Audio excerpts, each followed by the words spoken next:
El cine, la razón por la que digo que no me importa tanto el qué, sino el cómo, el dónde, etcétera, es porque el cine no es química, es alquimia.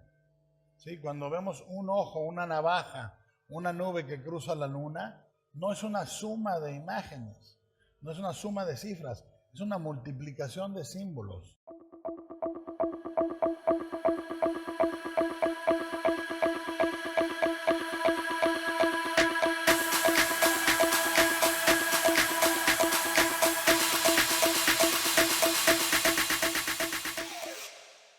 Un cineasta, creo yo, la manera más sencilla de definirlo es alguien que va a narrar algo que se sostiene por cine.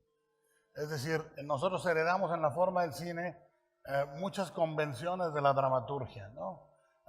Sobre todo a partir del sonoro.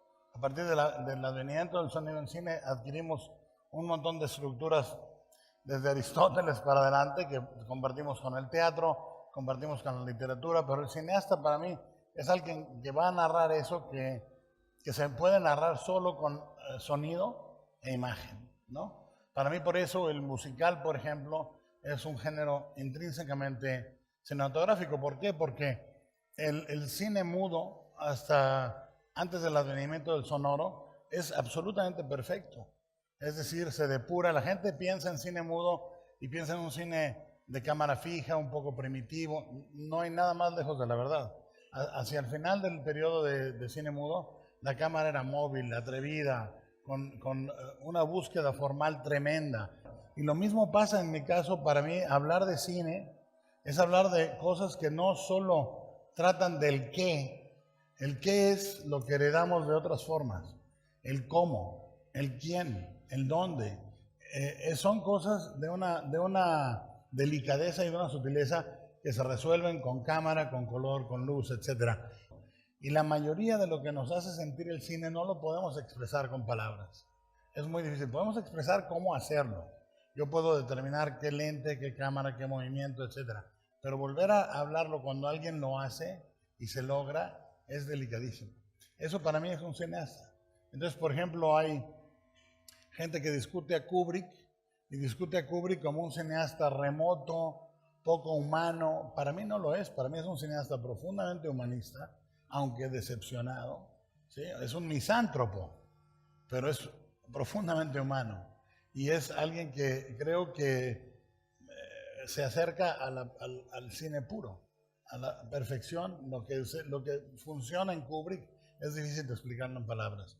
Hitchcock, Buñuel, Fellini, claro, son palabras muy, muy grandes, son palabras mayores, pero eso es un cineasta, el que puede comunicarse a través del cine, y a veces nos cuesta trabajo entender por qué eso funciona. Por eso también el género me interesa, porque hay un montón de imágenes permanentes en nuestra memoria que vienen de momentos de películas con una historia que no era tan grande, que no era tan...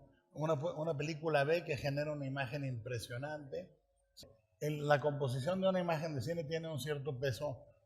Se narran las series de televisión increíblemente bien, con imágenes perfectamente diseñadas.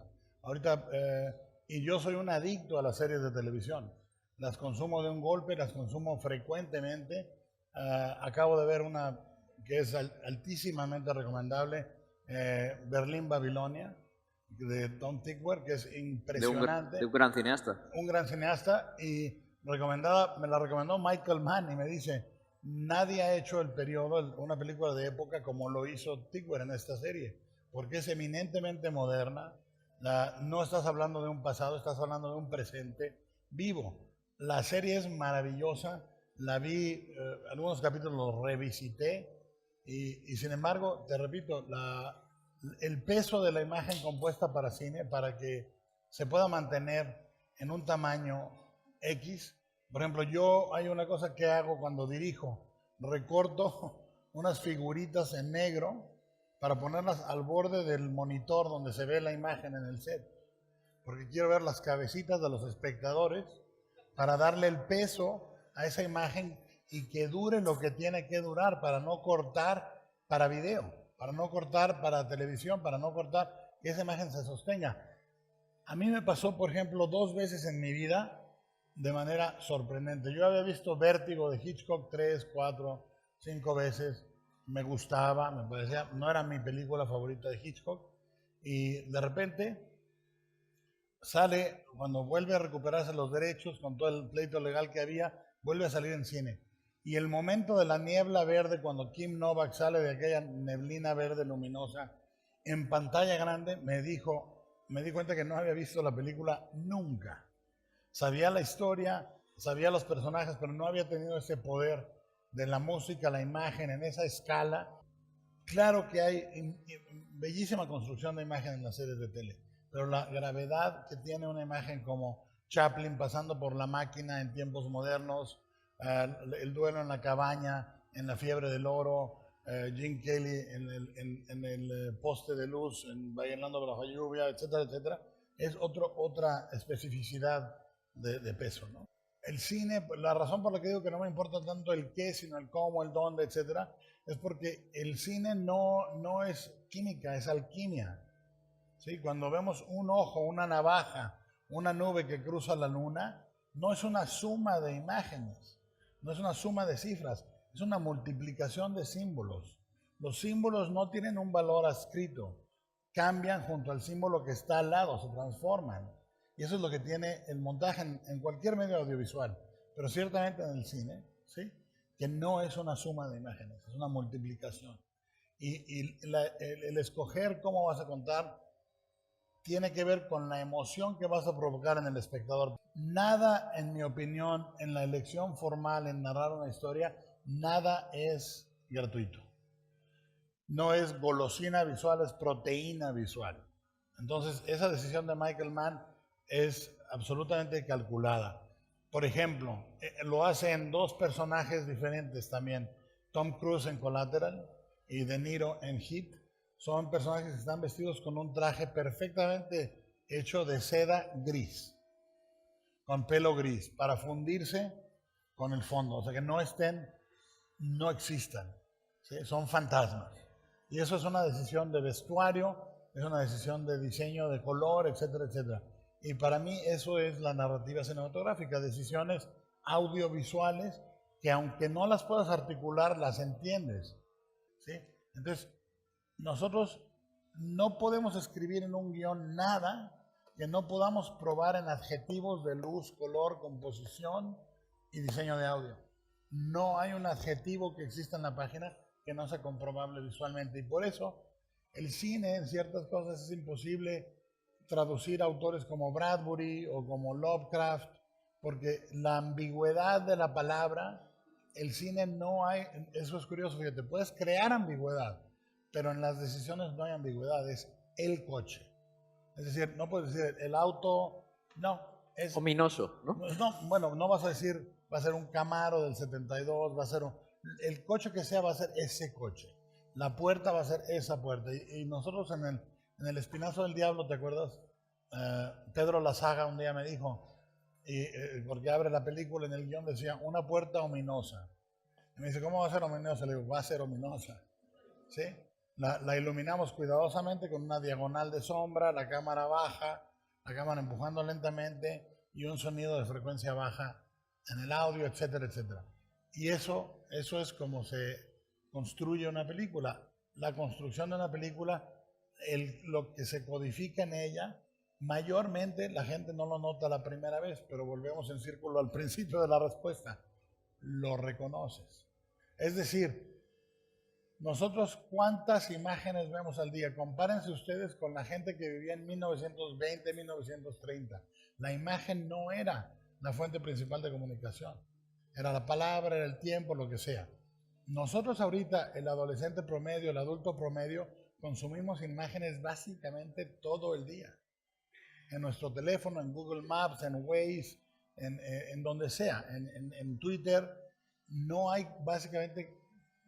Hay muy pocos minutos donde no estemos viendo una imagen. Y la codificación de esas imágenes a nivel comercial es muy profunda. Y nuestros ojos están entrenados. Por eso en animación, lo más difícil de animar es un animal. Porque todo el mundo conocemos cómo se mueve un gato de verdad. O un perro, o un tigre. Lo mismo, reconocemos toda esta información, aunque no la podamos repetir o categorizar hasta que la desclasificamos. Para mí el cine es una cosa monumental, hermosa, potentísima, pero qué mejor que sea hecho por seres fallidos. Qué mejor que sea gente que la puedas haber visto dudar, sufrir. Cuando la gente ve las montañas de las pirámides de Egipto, dicen, son tan hermosas que las deben de haber hecho unos extraterrestres. No, no, no. Lo hermoso es que las hicimos los seres humanos. Que habrá sangre, sudor, que habrá imperfección, pero se hizo humanamente. Lo más hermoso es que eran gentes que desayunaban, comían, se vestían, usaban zapatos. Eso es lo hermoso. Lo monumental solamente tiene sentido en la destrucción y en la fragilidad. O sea, para mí eso es importante. No hay que deidificar ninguna de nuestras labores, entonces arriesgarse con todo. Por ejemplo, las dos muertes muy similares son la del villano en la forma del agua y el villano en el laberinto del fauno, porque el absoluto tirano, yo creo, tengo la noción, tras horas, de que uno vive para los últimos 3 minutos de su vida. Es decir, la suma de nuestras decisiones, cuando estamos en el lecho de muerte, si tú has visto a alguien morir, la gente muere en absoluto terror o en absoluta paz. No hay nada en medio. O sea, yo he visto absoluto terror en alguien que se va, ¿sí? Y sabes que lo que están viendo es su vida sin los títulos que nos ponemos, crítico, director de cine, nada. La desnudez absoluta de tu vida, la suma total de tus decisiones, lo que hiciste y lo que no hiciste, y la preclaridad absoluta de que te estás yendo, ¿sí? Y para mí, los últimos momentos de ambos villanos son el momento en que Vidal dice, díganle a mi hijo cómo murió su padre, dice, no vas a ver ni tu nombre, dice, ¡ah! Muere. Y el de la forma del agua, que ha adorado dioses falsos toda su vida, al general, la carrera del espacio, todo eso, se da cuenta que esta criatura, que es muy católico el rollo, pero esta criatura que maltrató profundamente es un dios. Y dice, joder, eres un dios, y muere. Y le quita la voz, que es lo que él creía que le hicieron a Elisa. ¿Sí? Pero es importante para mí eso porque, en cambio, la muerte de la niña en el laberinto es la eternidad. ¿Sí? Y yo sí creo que pensando en eso, la mayoría de nuestras decisiones, no importa cómo se vean para el mundo exterior, mira, siempre vamos a ser juzgados bien y mal, da igual.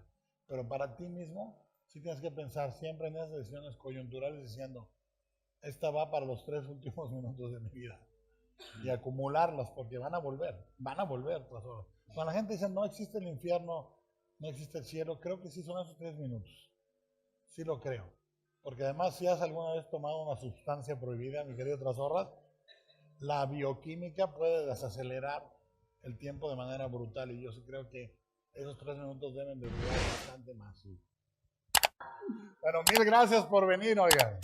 Muchísimas gracias.